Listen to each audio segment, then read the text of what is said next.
The National Intelligence Service, that's NIS Director General Noordin Haji, has raised alarm over inadequate funding for Kenya's security agencies, warning that the country's defense efforts could be compromised if critical financial gaps persist. Speaking before Parliament's Defense Committee, Haji stressed the urgent need for full funding, stating that the 55 billion shillings allocation for the 2024-2025 financial year is insufficient to tackle rising security threats. He also revealed that armed gangs from neighboring countries are increasingly spilling into Kenya, as Ode Francis reports.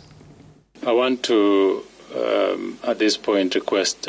Kenya's intelligence chief Noordin Haji is raising concerns over growing national security vulnerability. Speaking to MPs, Haji warned that the country's constrained budget is leaving it unable to defend against rising threats from neighboring nations, with armed guns spilling into Kenya, Uganda, South Sudan, Ethiopia and Somalia.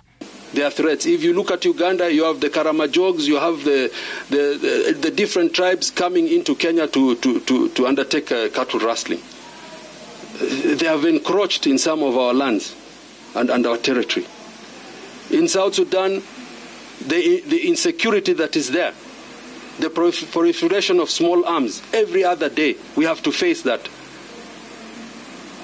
In Ethiopia, as you know, there's the Oromo Liberation Army. They are occupying part of our territory, and we are forced to deal with them. But if you look at the kind of equipment that we have as a security sector, it is really wanting.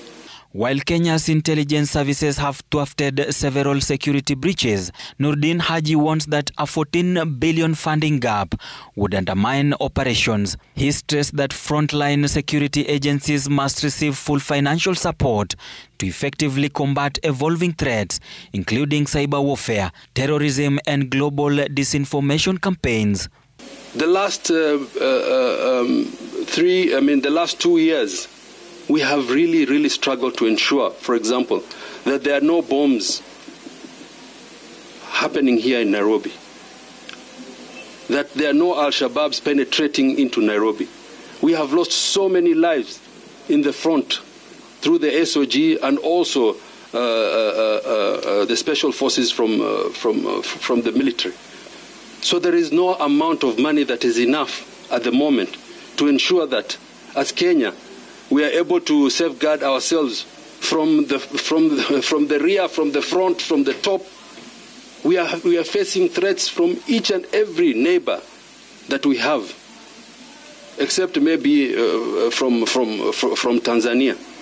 Over the past 5 years, Haji says Kenya's National Intelligence Service (NIS) has seen fluctuating budget allocations, reflecting shifting priorities within Parliament's Defense and Intelligence Committee.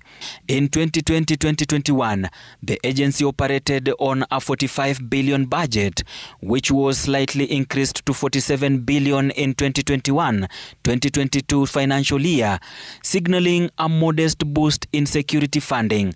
However, in 2022-2023, Parliament slashed 10 billion, citing undisclosed concerns, dropping the allocation back to 45 billion in 2023-2024. The most notable increase came in 2024-2025 financial year, when the budget surged to 55 billion shillings, marking a significant victory for the intelligence sector amid rising global security threats. In terms of graph, and against all the state departments that we oversight, the National Intelligence Service has continued to enjoy a very favorable. So against your requirement and the allocation that you get, you actually almost get an entire request from BPS. And I don't know how else we are going to emphasize this. We really need, and this sector really needs to be looked at very carefully. Otherwise, we are not going to be able to enjoy the freedoms and rights that we have. Ode Francis, Citizen TV, Nairobi.